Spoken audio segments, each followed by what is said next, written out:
સમગ્રલક્ષી અર્થશાસ્ત્ર વિશે આપણે સમજૂતી મેળવતા હતા અને આપણે જોયું તે પ્રમાણે કે ભાઈ સમગ્રલક્ષી અર્થશાસ્ત્ર એ સમગ્ર અર્થતંત્રનો અભ્યાસ છે. સમગ્રલક્ષી અર્થશાસ્ત્રને આપણે જાણીએ છીએ તે પ્રમાણે કે સમગ્ર અર્થતંત્ર સાથે એટલે કે જે કુલ પરિબળો છે, એગ્રીગેટ જેને આપણે ફેક્ટર્સ કહીએ છીએ, કુલ પરિમાણો છે એની સાથે એને સંબંધ છે. એટલે આપણે એમ કહી શકીએ કે સમગ્રલક્ષી જે અર્થશાસ્ત્ર છે તે અર્થતંત્રના માળખાની અને ખાસ કરીને આપણે એમ કહીએ કે કુલ પરિબળો વચ્ચેના આંતર સંબંધોની આપણને રૂપરેખા આપે છે. ટૂંકમાં આપણે એમ કહીએ કે સમગ્રલક્ષી અર્થશાસ્ત્ર એ સમગ્ર જંગલનો અભ્યાસ છે.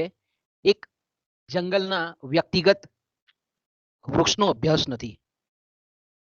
એટલે આપણે એમ કહી શકીએ કે ભાઈ સમગ્રલક્ષી અર્થશાસ્ત્ર એ વ્યક્તિગત પરિબળો કે પરિમાણોનો અભ્યાસ નથી, પણ કુલ પરિમાણોનો અભ્યાસ છે. ગઈકાલે આપણે જોયું તે પ્રમાણે કે રાષ્ટ્રીય આવકનો અભ્યાસ છે, વ્યક્તિગત પેઢીની કે વ્યક્તિની આવક સાથે એને નિસ્બત નથી, સમગ્ર અર્થતંત્રની કુલ આવક સાથે સંબંધ છે. ગઈકાલે આપણે એનું કાર્યક્ષેત્ર પણ જોયું, એનું જે અભ્યાસ ક્ષેત્ર એમાં પ્રમુખગત રીતે આપણે એ પણ જોઈ ગયા કે ભાઈ સમગ્રલક્ષી અર્થશાસ્ત્રના કાર્યક્ષેત્રમાં આવક અને રોજગારીના સિદ્ધાંતનો અભ્યાસ કરવામાં આવે છે. પછી સામાન્ય ભાવ સપાટીનો સિદ્ધાંત છે તેની પણ ચર્ચા કરવામાં આવે છે.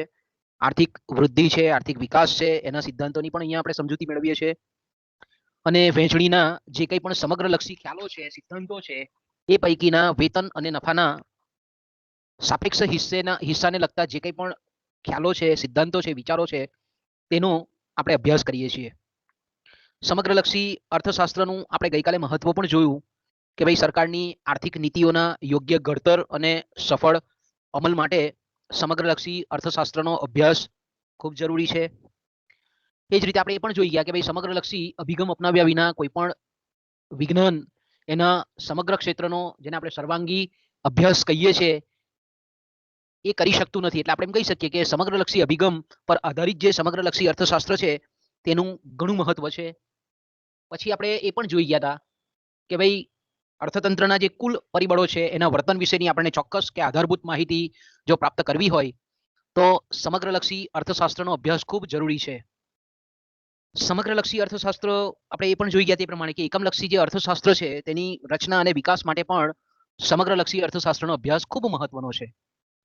અને છેલ્લી બાબત આપણે જે ચર્ચા કરેલી હતી તે કે ભાઈ સમગ્રલક્ષી અર્થશાસ્ત્રનું કાર્યક્ષેત્ર એ ખૂબ જ વિશાળ અને વિસ્તૃત છે કે એમાં રાષ્ટ્રીય આવક, રાષ્ટ્રની કુલ રોજગારી, વ્યાપાર ચક્રો, ફુગાવો, મંદી, આર્થિક વિકાસ, રાજકોષીય નીતિ, પંચવર્ષીય યોજનાઓ, સમગ્ર રાષ્ટ્રીય કક્ષાનું આયોજન, કુલ વસ્તી, વસ્તીની વહેંચણી, કુલ મૂડીરોકાણ, કુલ અર્થતંત્રની બચત, ગરીબીનું પ્રમાણ, આર્થિક અસમાનતા, આંતરરાષ્ટ્રીય વેપાર, લેણદેણ નીતુલા, આ બધા જે મહત્વના જે સમુચ્ચય સામૂહિક પરિબળો છે એનો પણ આપણે અભ્યાસ એ સમગ્રલક્ષી અર્થશાસ્ત્રમાં કરીએ છીએ. ઓકે, તો આપણે એમ કહીએ ને કે સિક્કાની બે બાજુ હોય, એની મર્યાદાઓ પણ છે. જે રીતે એના ફાયદા છે એ રીતે એના ગેરફાયદા પણ છે. કે દાખલા તરીકે આપણે એમ કહી શકીએ અત્યારે આપણે એક વાસ્તવિક પરિસ્થિતિ એ છે કે કોઈ પણ દેશની સરકાર હોય એને જ્યારે પણ નીતિ ઘડવી હોય ત્યારે સમગ્રલક્ષી અર્થશાસ્ત્રના જે સિદ્ધાંતો છે એને ડગલે ને પગલે એને ઉપયોગ કરવો પડે. ડગલે ને પગલે. એટલે એમાં કોઈ શંકા નથી કે સમગ્રલક્ષી અર્થશાસ્ત્રનું મહત્વ ઓછું છે, પણ આપણે જાણીએ છીએ તેમ કે એનું મહત્વ દિન પ્રતિદિન વધી રહેલું છે. છતાં પણ આપણે એમ કહીએ કે કેટલીક એની મર્યાદાઓ પણ છે, કેટલીક એની ટીકાઓ પણ ઘણા બધા અર્થશાસ્ત્રીઓએ કરેલી છે. તો ક્રમશઃ આપણે ટીકા જોઈએ તો પહેલી જે મર્યાદા છે સમગ્રલક્ષી અર્થશાસ્ત્રની એમાં આપણે એમ કહી શકીએ કે સમગ્રલક્ષી અર્થશાસ્ત્રમાં કુલ જે પરિમાણો છે, કુલ જે પરિબળો છે એને ઘણું બધું વધારે પડતું મહત્વ આપવામાં આવેલું છે. ઓકે, આપણે એમ કહી શકીએ કે સમગ્રલક્ષી અર્થશાસ્ત્રમાં જે કુલ પરિમાણો છે, ઓકે, કુલ પરિમાણોને વધારે પડતું મહત્વ આપેલું છે. એટલે ઘણી વખત જે અર્થતંત્રના અગત્યના જે એકમલક્ષી પરિબળો છે, વ્યક્તિગત પરિબળો છે, એની આ અર્થશાસ્ત્રમાં ઉપેક્ષા કરવામાં આવે છે. દાખલા તરીકે આપણે એમ કહી શકીએ કે ભાઈ ઘણી વખત સમગ્રલક્ષી અર્થશાસ્ત્રમાં આપણે એમ કહીએ ને કે ભાઈ કુલ કલ્યાણનો વિચાર કરવામાં આવે છે, કુલ રાષ્ટ્રીય કલ્યાણનો વિચાર કરવામાં આવે છે, કુલ રાષ્ટ્રની વિકાસ કે વૃદ્ધિની આપણે ચર્ચા કરીએ છીએ, સામાજિક કલ્યાણની ચર્ચા કરીએ છીએ. પણ ઘણી વખત આપણે જાણીએ છીએ તે પ્રમાણે કે રાષ્ટ્રીય આર્થિક વિકાસનો દર ખૂબ ઊંચો હોય, રાષ્ટ્રીય કલ્યાણ સધાયેલું હોય, સામાજિક કલ્યાણ પણ સધાયેલું હોય, પણ ઘણી વખત આપણે એમ કહી શકીએ કે વ્યક્તિગત કલ્યાણ ઘટેલું પણ જોવા મળે છે. એટલે આપણે જ્યારે રાષ્ટ્રનો આર્થિક વિકાસનો દર ઊંચો હોય અને આપણે એવું માની લઈએ કે દરેક વ્યક્તિ અથવા તો દરેક કુટુંબની સુખાકારી એ ઘણી બધી વધેલી છે, તો આવું જે આપણે સમગ્રલક્ષી અર્થશાસ્ત્રના અભ્યાસના અંતે જે તારણ કાઢીએ છીએ એ કંઈક અંશે આપણે એમ કહીએ કે અયોગ્ય છે. ઘણી વખત આપણે જાણીએ છીએ કે ભારત જેવા દેશ છે તો ભારતમાં આપણે રાષ્ટ્રીય આર્થિક વૃદ્ધિનો દર એ આપણે જાણીએ છીએ તે પ્રમાણે 6.5ની આજુબાજુ રહેલો છે, બરાબર. એટલે આપણે સ્વાભાવિક છે કે કહી શકીએ કે ભાઈ રાષ્ટ્રીય આવકમાં દર વર્ષે આટલા ટકા પ્રમાણે વધારો થાય છે. પણ આપણે જોઈએ છે કે આ જે રાષ્ટ્રીય આવકના જે ફળ છે, બરાબર છે, રાષ્ટ્રીય આવકનો જે વધારો છે તે શ્રીમંતોની ફેવરમાં છે, શ્રીમંતોની તરફેણમાં છે. એટલે ધનિકો વધારે ધનિક થતા જાય છે અને ગરીબો વધારે ગરીબ થતા જાય છે. તો આપણે એમ કહીએ કે આર્થિક વૃદ્ધિ અને આર્થિક વિકાસ થયેલો છે, પણ આર્થિક અસમાનતા આપણે એમ કહીએ કે આપણને વધેલી જોવા મળે છે. તો અહીંયા રાષ્ટ્રીય કલ્યાણ સિદ્ધ થયું, પણ સમાજનો જે અમુક વર્ગ છે, અમુક ભાગ છે, અમુક સેક્શન છે, એને આપણે એમ કહીએ કે એની સુખાકારીમાં જે વધારો થવો જોઈએ તે વાસ્તવમાં થતો નથી. તો આપણે એમ કહીએ કે માત્ર જો સમગ્રલક્ષી અર્થશાસ્ત્રનો આપણે અભ્યાસ કરીએ તો આપણને એમ લાગે કે બધા જ સુખી છે, કે બધા જ આવક વધારી છે. ઘણા વર્ગ આપણે એમ કહીએ કે એકમલક્ષી જે પાસાઓ છે તેમાં ઘણા સમાજના વર્ગો એવા છે કે તેની આવક ભલે આર્થિક વિકાસ થયો પણ આપણને ઘટેલી જોવા મળે છે. ઘણા આપણે જોઈએ છે કે પરંપરાગત જે હસ્તકલાના ક્ષેત્રે કામ કરતા હોય તેવા બેરોજગાર પડેલા છે. આર્થિક વિકાસ થયો, ટેકનોલોજી આવી, યાંત્રિકરણ થયું, તો સમાજનો જે અમુક વર્ગ છે એ અમુક વર્ગની આવક પહેલા કરતા એનું લોકોનું જીવન ધોરણ બહુ નીચું ગયેલું છે. તો રાષ્ટ્રીય દ્રષ્ટિએ વિચારીએ તો આપણને એમ લાગે કે આર્થિક વિકાસનો દર ઊંચો છે, પણ વ્યક્તિગત ધોરણે જોઈએ, એકમલક્ષી ધોરણે જોઈએ તો આપણને ઘણી વખત વ્યક્તિગત કલ્યાણનો ભોગ લેવાતો હોય એવું આપણે સ્પષ્ટ જોઈ શકીએ છીએ. ઓકે, તો એની પહેલી મર્યાદા છે. બીજી જે મર્યાદા છે કે ભાઈ વ્યક્તિગત ઘટકો જે છે એનો સામાન્ય રીતે આપણે સમગ્રલક્ષી અર્થશાસ્ત્રમાં પણ જ્યારે પણ આપણે કોઈ પણ બાબતની ચર્ચા કરતા હોઈએ અને એમાં પણ જ્યારે નિયમો તારવતા હોઈએ તેમાં વ્યક્તિગત એકમો જે છે એ વ્યક્તિગત ઘટકોના જે એકમો એનું વર્તન છે એનું જનરલાઇઝેશન કરવામાં આવે છે, એનું સામાન્યકરણ કરવામાં આવે છે, એનું સરેરાશીકરણ કરીને ઘણી વખત નિયમો ઘડવામાં આવે છે.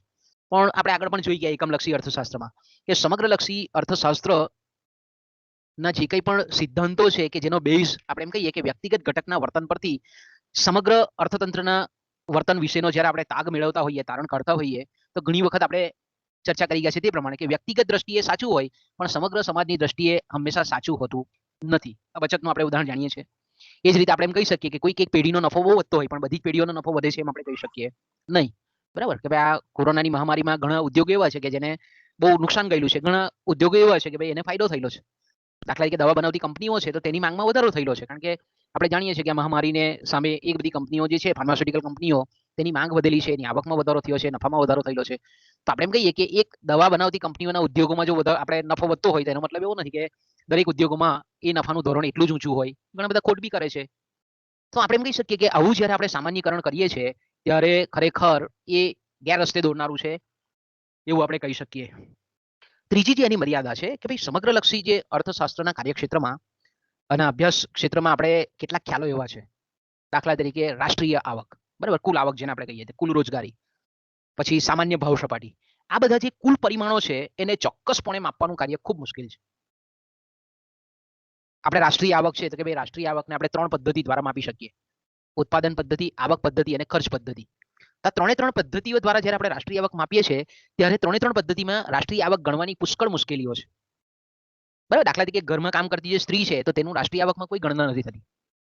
બરાબર. ઘરમાં આપણે એમ કહીએ કે રોટલી બનાવે છે, જમવાનું બનાવે છે, કપડાં ધોઈ છે, ઘરના જે કંઈ પણ કામો છે એ કરે છે, તો તેનો રાષ્ટ્રીય આવકમાં આપણે સમાવેશ નથી કરતા. તો કે ભાઈ આ તો રાષ્ટ્રીય આવકમાં બહુ મોટું પ્રદાન છે આ ગૃહિણીઓનું, તો તેની આપણે અહીંયા ગણના નથી કરતા. તો જ્યારે આપણે એમ કહીએ કે આવકને જ્યારે આપણે સમગ્રલક્ષી અર્થશાસ્ત્રના કાર્યક્ષેત્રમાં કુલ આવકને, રાષ્ટ્રીય આવકને જ્યારે મહત્વનું સ્થાન આપતા હોઈએ ત્યારે જો એની ગણવામાં જો મુશ્કેલી થતી હોય તો આપણે એમ કહી શકીએ કે એના આધારે તારવાયેલા જે કંઈ પણ સિદ્ધાંતો છે કે નીતિઓ છે એમાં કંઈક ને કંઈક ક્ષતિ રહી જતી હોય. એ જ રીતે કુલ રોજગારી, તો કે ભાઈ કુલ રોજગારી આપણને એમ લાગે કે અર્થતંત્રમાં પૂર્ણ રોજગારી છે, પણ ઘણા બધા ઉત્પાદનના સાધનો બેરોજગાર હોય. ઘણી વખત આપણે એમ કહીએ કે એક જ ઉત્પાદનનું સાધન હોય તો એ 2-3 આર્થિક પ્રવૃત્તિમાં કામ કરતું હોય. કે દાખલા તરીકે શિક્ષક છે તો શિક્ષક છે તો પોતાનું શૈક્ષણિક કાર્ય કરતો હોય, સાથે સાથે ખેતી પણ કરતો હોય, નાનો ધંધો પણ હોય, તો ખાલી આપણે જ્યારે કુલ રોજગારીમાં કરીએ છીએ તો આપણે એક જ એની આર્થિક પ્રવૃત્તિને ધ્યાનમાં લઈએ છીએ, બાકીની આર્થિક પ્રવૃત્તિ એ આપણા ધ્યાન બહાર રહી જતી હોય છે. તો આપણે એમ કહીએ કે રોજગારીને પણ માપવાનું કામ આપણે પોલિટિકલી ભલે બધા પક્ષાપક્ષી આપણે એમ કહીએ કે શાસક પક્ષની વિરુદ્ધમાં કહેતા હોય કે ભાઈ બહુ બેરોજગારી છે, બહુ બેરોજગારી છે. તમે એને સૈદ્ધાંતિક રીતે કે વ્યવહારિક રીતે એને કઈ રીતે આપણે સાબિત કરવાની કે બેરોજગારી છે? ભાઈ રોડ પર નીકળીને જે બેનર લઈને પકડતો હોય તે ખેતી કરતો હોય ઘરમાં, તો એને આપણે કઈ રીતે બેરોજગાર કહીએ? કોઈક ને કોઈક નાનો મોટો ધંધો કરતો હોય તો તેને આપણે કઈ રીતે બેરોજગાર કહી શકીએ? તો આપણે એમ કહીએ કે રોજગારીને કુલ રોજગારીને માપવાનું કામ પણ બહુ દુષ્કર છે. આપણે જનરલી કેવું કરીએ છીએ બધા માનવાનું કે ભાઈ સરકારી નોકરી મળે એટલે જ રોજગારી કહેવાય, પણ એવું નથી જરૂરી. સરકારી નોકરી એ રોજગારીનો એક ભાગ છે. કોઈ ખાનગી ધંધો કરતો હોય, કોઈ પશુપાલન પ્રવૃત્તિ કરતો હોય, કોઈ ખેતી કામ કરતો હોય, કોઈ ફેક્ટરીમાં કામ કરતો હોય, બધી રોજગારી જ છે. એવું કઈ જરૂરી નથી કે હા આપણે એમ કહીએ કે રાજકીય રીતે રોજગારીની પરિભાષા એ છે કે ભાઈ સરકારી નોકરી એને જ રોજગારી કહેવાય, પણ ના, આર્થિક દ્રષ્ટિકોણથી સૈદ્ધાંતિક રીતે આપણે એમ કહી શકીએ કે રોજગારી એટલે તમામ પ્રકારની રોજગારી, તમામ પ્રકારની ખાનગી ક્ષેત્ર હોય, અર્ધ સરકારી હોય, સરકારી હોય કે સ્વયં રોજગારી હોય. તો રોજગારી આવા બધા જે પરિમાણો છે, કુલ પરિમાણો, એને માપવાનું કામ ખરેખર અઘરું છે. ઓકે, એ જ રીતે આપણે સામાન્ય ભાવ સપાટી જેના આધારે આપણે ફુગાવાનો દર નક્કી કરીએ છીએ, તો કે ભાઈ સામાન્ય ભાવ સપાટીમાં આપણે કેટલી બધી વસ્તુઓનો ઉપયોગ કરીએ છીએ. આપણે એક દિવસમાં તમે વિચાર કરો, નોટપેન લઈને બેસો તો તમને ખબર પડે કે આપણે કેટલી બધી વસ્તુઓનો ઉપયોગ કરીએ છીએ. તો આપણે એમ કહી શકીએ કે સામાન્ય ભાવ સપાટીમાં એનો સમાવેશ થાય છે. દરેકના ભાવોમાં જે વધારો ઘટાડો થયેલો છે એને કોઈ પણ માધ્યમ દ્વારા કે કોઈ પણ પદ્ધતિ દ્વારા એનો સમાવેશ કરીએ છીએ. આપણે સોયથી માંડી અને બસનો ઉપયોગ કરીએ છીએ, વીજળીનો ઉપયોગ કરીએ છીએ, ખાતરનો ઉપયોગ કરીએ છીએ, બિયારણનો ઉપયોગ કરીએ છીએ, દવાનો ઉપયોગ કરીએ છીએ, પંખાનો ઉપયોગ કરીએ છીએ, ફ્રીજનો ઉપયોગ કરીએ છીએ, ટીવીનો ઉપયોગ કરીએ છીએ, કેટલી અસંખ્ય વસ્તુઓનો આપણે ઉપયોગ કરીએ છીએ. તો શું સામાન્ય ભાવ સપાટીમાં બધી જ વસ્તુઓનો સમાવેશ થાય છે? સોય દોરાથી માંડીને મીઠાથી માંડીને તમામ વસ્તુ આપણે કેટલી અસંખ્ય વસ્તુઓ આપણે કરીએ. તો આ બધી વસ્તુઓના ભાવમાં જે ચઢાવ ઉતાર થાય છે, શું એની આપણે નોંધ લઈએ છીએ? તો કે ના, આપણે ઘણી ગાંઠી વસ્તુઓ કે જે સમાજનું પ્રતિનિધિત્વ કરતી હોય એવી વસ્તુઓને ધ્યાનમાં રહી અને આપણે સૂચકાંકો તૈયાર કરીએ છીએ. તો આપણે એમ કહી શકીએ કે આ જે સામૂહિક પરિમાણો છે તેને માપવાનું કામ ખરેખર બહુ કપરું છે. ઓકે, આ એની મર્યાદા છે. પછી જે ચોથી મર્યાદાઓ છે કે ભાઈ ચોથી મર્યાદા જે એની છે તે કે ભાઈ સમગ્રલક્ષી અર્થશાસ્ત્રમાં જે કંઈ પણ આપણે એમ કહીએ કે વસ્તુઓ જે છે એ વસ્તુઓના જે સમૂહો છે એને આર્થિક દ્રષ્ટિકોણથી એક સમાન માની લેવામાં આવે છે. આર્થિક દ્રષ્ટિકોણથી શું કરવામાં આવે છે? એને સમાન માની લેવામાં આવે છે. તો કે ભાઈ સમાન માની લેવામાં આવે છે એટલે શું થાય? એનો મતલબ એવો થાય કે બધા જ એકમો સમાન છે, એની ગુણવત્તા એક સરખી છે. પણ ઘણી વખત આપણે જાણીએ છીએ તે પ્રમાણે કે આર્થિક દ્રષ્ટિકોણથી ધારો કે આપણે એક સિમ્પલ ઉદાહરણ લઈએ કે ધારો કે કાપડ છે. ઓકે, તો કાપડની વાત કરતા હોઈએ આપણે ત્યારે આખા અર્થતંત્રમાં કાપડનું ઉત્પાદન. ઓકે, જો સમગ્રલક્ષી અર્થશાસ્ત્રમાં શું કરીએ છીએ આપણે તો કે આખા અર્થતંત્રમાં કાપડનું ઉત્પાદન આટલા લાખ મીટર થયું, આપણે આંકડો આવી કરીએ, જાહેર કરીએ. ઓકે, તો એનો મતલબ શું થાય કે કાપડનું ઉત્પાદન આપણી દ્રષ્ટિએ કેવું થાય કે કાપડનું ઉત્પાદન જે છે તે આટલા લાખ મીટર કાપડનું ઉત્પાદન છે. ઓકે, તો હવે કાપડમાં આપણે જોઈએ છીએ કે કાપડમાં 1760 વેરાયટી આવે. કેટલી આવે? ઘણી બધી અસંખ્ય વેરાયટીઓ આવે. સુતરાઉ કાપડ આવે, પોલિસ્ટર આવે, રેયોન આવે, ટેરિકોટન આવે, સિલ્ક આવે, રૂબિયા આવે, અસંખ્ય આપણે એમ કહીએ ને કે ઘણા બધા પ્રકારનું કાપડ આવતું હોય. તો અહીંયા આપણે માની લઈએ કે કાપડ એટલે સમાન ગુણી વસ્તુ. સમાન ગુણી વસ્તુ એને તમે દરેક વસ્તુનું મૂલ્ય જુદું છે કે ભાઈ કોટન કાપડ લઈએ તો 40 રૂપિયા મીટર આવે, સિલ્કનું કાપડ લેવા જઈએ તો 400 રૂપિયા મીટર આવે, વૂલનું કાપડ લઈએ તો 800 રૂપિયા મીટર આવે. તો આપણે એમ કહીએ કે દરેક કાપડનું મૂલ્ય જુદું જુદું છે.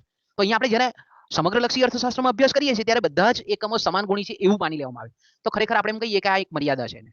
આવા અસમાન ગુણી જે ઘટકો છે તેનો એક સમૂહ બનાવીને અભ્યાસ કરવામાં આવે તો આપણે યોગ્ય ચિત્ર આપણી સમક્ષ આવતું નથી. ઓકે, પછી આવે છે આપણે એમ કહીએ કે સમગ્રલક્ષી અર્થશાસ્ત્રમાં કુલ પરિબળોના ફેરફારની બધા ઘટકો પર એક સરખી અસર પડે છે એમ માનવામાં આવે છે. ઓકે, સમગ્રલક્ષી અર્થશાસ્ત્રમાં શું માનવામાં આવે છે કે ભાઈ તમામ જે કુલ પરિબળો છે એના ફેરફારોની અર્થતંત્રના બધા જ ઘટકો પર એક સરખી અસર પડે છે.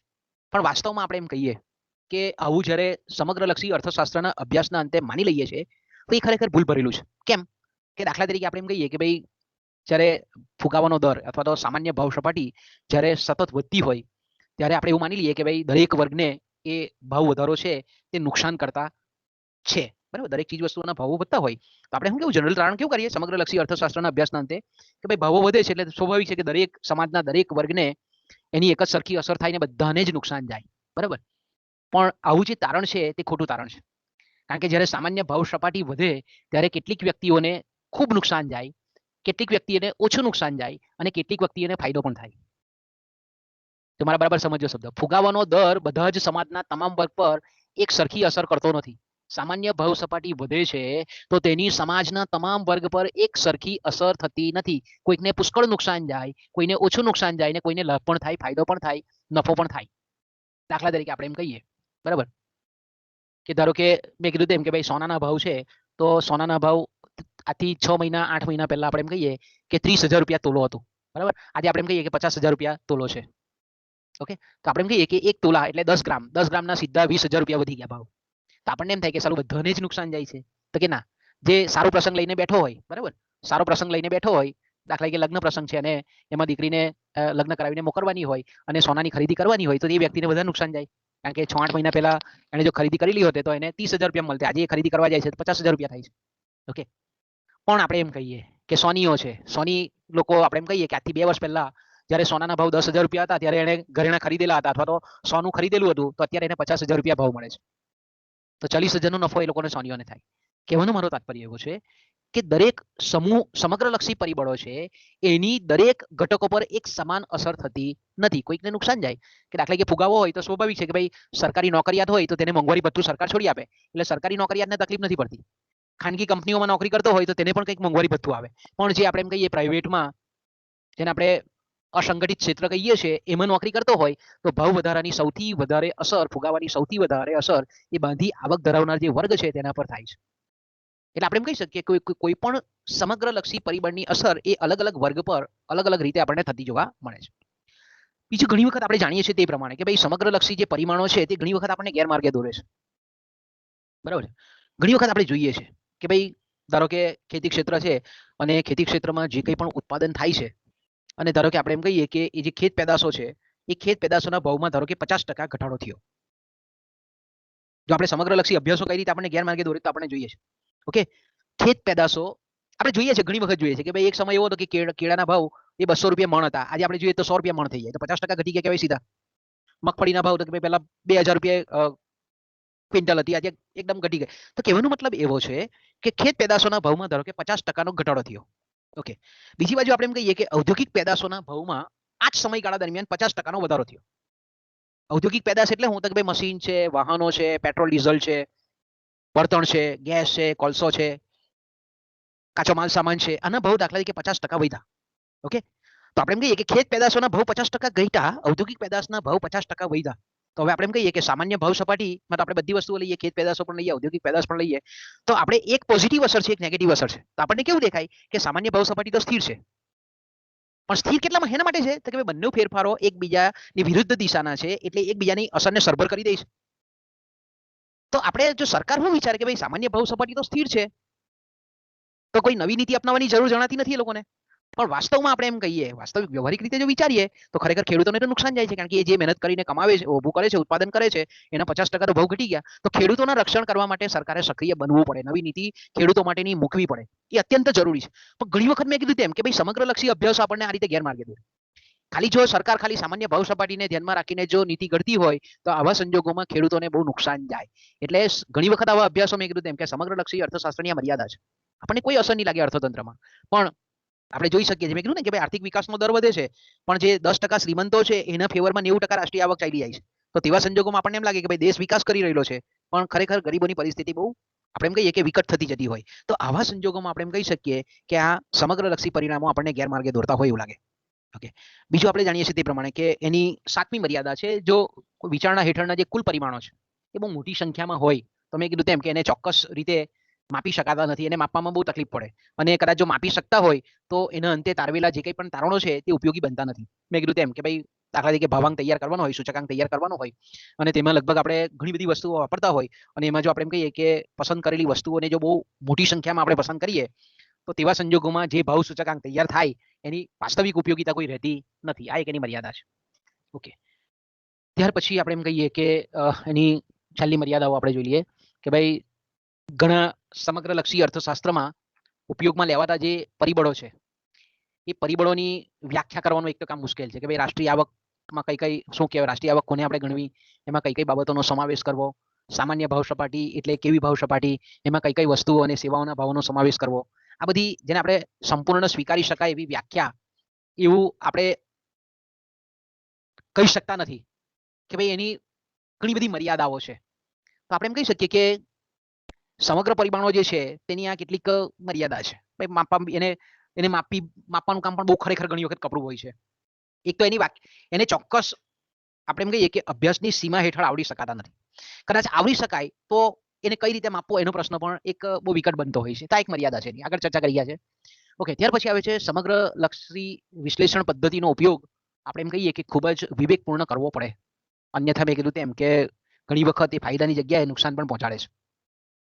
દાખલા તરીકે આપણે એમ કહીએ કે સામાન્ય રીતે અર્થતંત્રમાં જ્યારે બેરોજગારી પ્રવર્તતી હોય અને બેરોજગારીને દૂર કરવા માટે ઘણી વખત આપણે એમ કહીએ કે કોઈક વ્યક્તિગત પેઢી કે કોઈક ઉદ્યોગ માટે કોઈક જો પગલાં લેવામાં આવે, કોઈક પગલાંનું જો અમલીકરણ કરવામાં આવે તો તેવા સંજોગોમાં આપણે એમ કહી શકીએ કે ઉદ્યોગ માટે કે પેઢી માટે કદાચ ફળરૂપ નીવડે, ફાયદારૂપ નીવડે, લાભદાયી નીવડે. પણ જો સમગ્ર અર્થતંત્રના પરિપ્રેક્ષ્યમાં જો વિચારવામાં આવે તો આપણે એમ કહી શકીએ કે ઘણી વખત એ અર્થતંત્રની દ્રષ્ટિએ ખૂબ નુકસાન કરતા બને. દાખલા તરીકે આપણે એક વાત કરીએ કે ધારો કે કાપડ ઉદ્યોગમાં બહુ મંદી છે, ધારો કે કાપડ ઉદ્યોગમાં ધારો કે મંદી છે, અથવા બીજા અર્થમાં આપણે એમ કહીએ કે બાંધકામ ઉદ્યોગમાં ખૂબ મંદી છે. ઓકે, આપણે કહીએ કે બાંધકામ ઉદ્યોગમાં મંદી છે. બાંધકામ ઉદ્યોગમાં મંદી છે એનો મતલબ શું થાય કે ભાઈ જે કડિયા કામ કરે છે તે માણસો બેરોજગાર છે. બાંધકામ પ્રવૃત્તિમાં જે છૂટક કામગીરી કરતા હોય તે લોકોને રોજગારી નથી. તો ધારો કે આપણે એમ કહીએ કે બાંધકામ ઉદ્યોગની કોઈ કંપની છે, એણે એવું વિચાર્યું કે ભાઈ આપણે રોજગારી વધારવી હોય તો આ લોકોના વેતન દર ઘટાડીએ. ઓકે, વેતન કાપની નીતિ અપનાવે ધારો કે.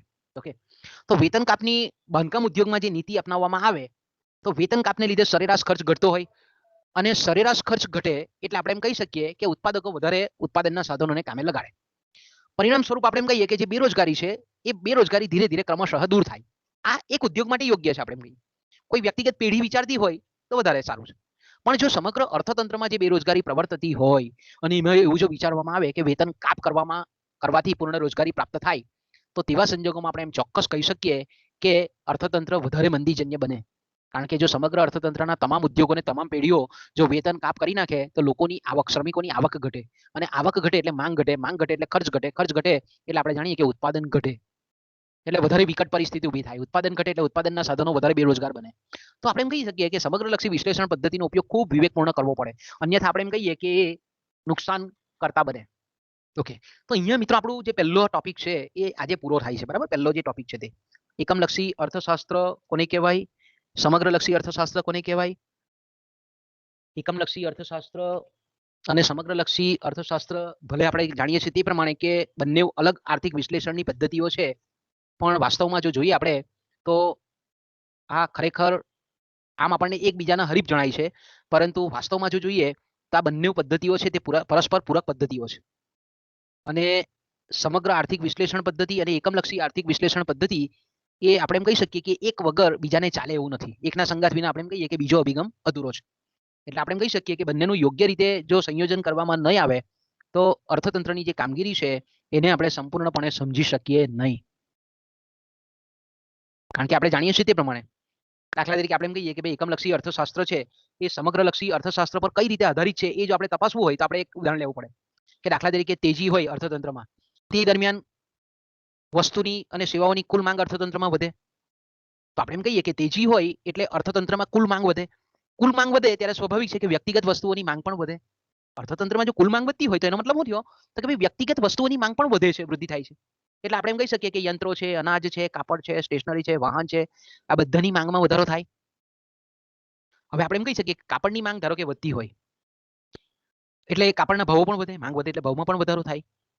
ભાવમાં વધારો થાય એટલે સ્વાભાવિક છે કે કાપડ ઉદ્યોગમાં શ્રમની માંગમાં પણ વધારો થાય, શ્રમના વેતન દરોમાં પણ વધારો થાય, કાપડ ઉદ્યોગમાં નફાનું ધોરણ પણ વધે. એટલે આપણે એમ કહી શકીએ કે કાપડ ઉદ્યોગમાં નફો વધે એટલે શ્રમિકોને ઊંચું વેતન આપીને વધારે શ્રમિકોને કામ પર રખાય. એટલે આપણે એમ કહી શકીએ કે કાપડ ઉદ્યોગમાં ધારો કે આટલું ઉદાહરણ લીધું આપણે, કાપડ ઉદ્યોગમાં ઉત્પાદન અને રોજગારી વધે, પરિણામે આપણે એમ કહી શકીએ કે સમગ્રલક્ષી આવા જે આર્થિક ફેરફારોને પરિણામે એકમલક્ષી જે પરિબળો છે, પરિમાણો છે, એના મૂલ્યોમાં પણ ફેરફાર થાય છે.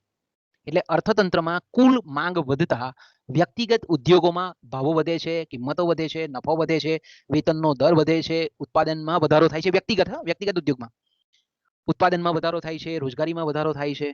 હવે આનું ઉલટું બી વિચારી શકીએ આપણે કે ભાઈ સમગ્રલક્ષી અર્થશાસ્ત્ર એકમલક્ષી અર્થશાસ્ત્ર પર કઈ રીતે આધારિત છે એ હવે જોઈએ આપણે દાખલા તરીકે.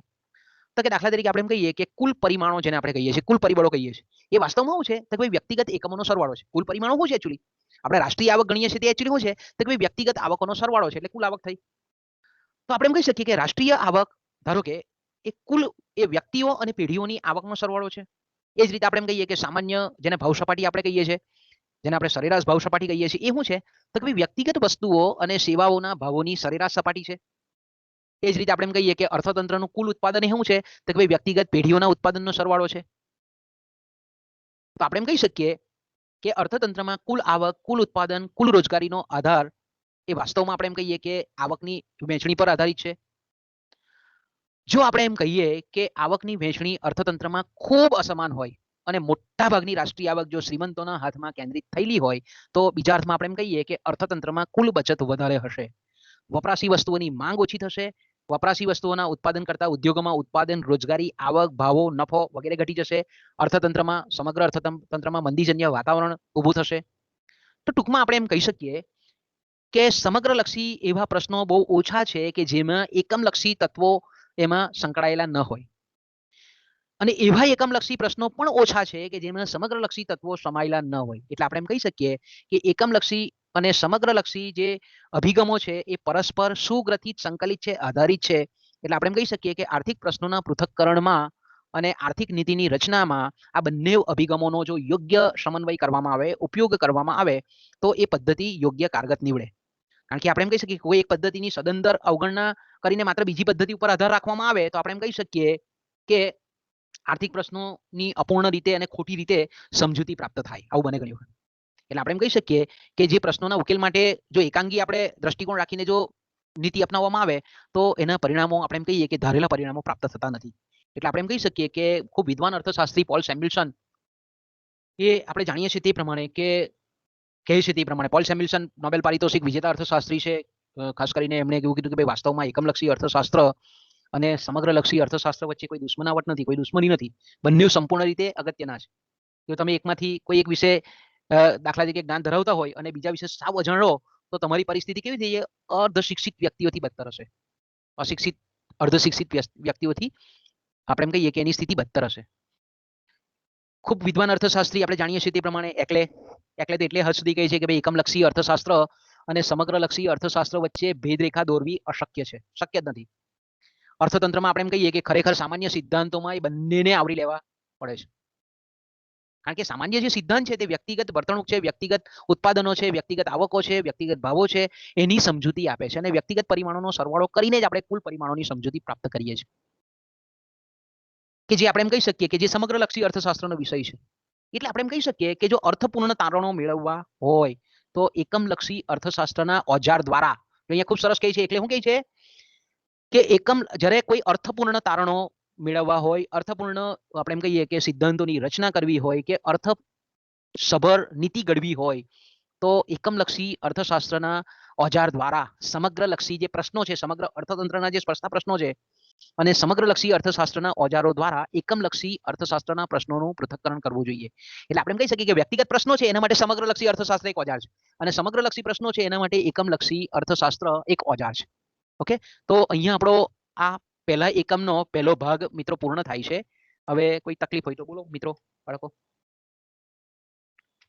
અહીંયાથી આપણે વિરામ લેવો પડશે કારણ કે મારા એક્ઝામ ચાલે છે ઓલરેડી ઓનલાઈન. બોલો, છે કે બાળકો તકલીફ હોય તો બોલજો બેટા.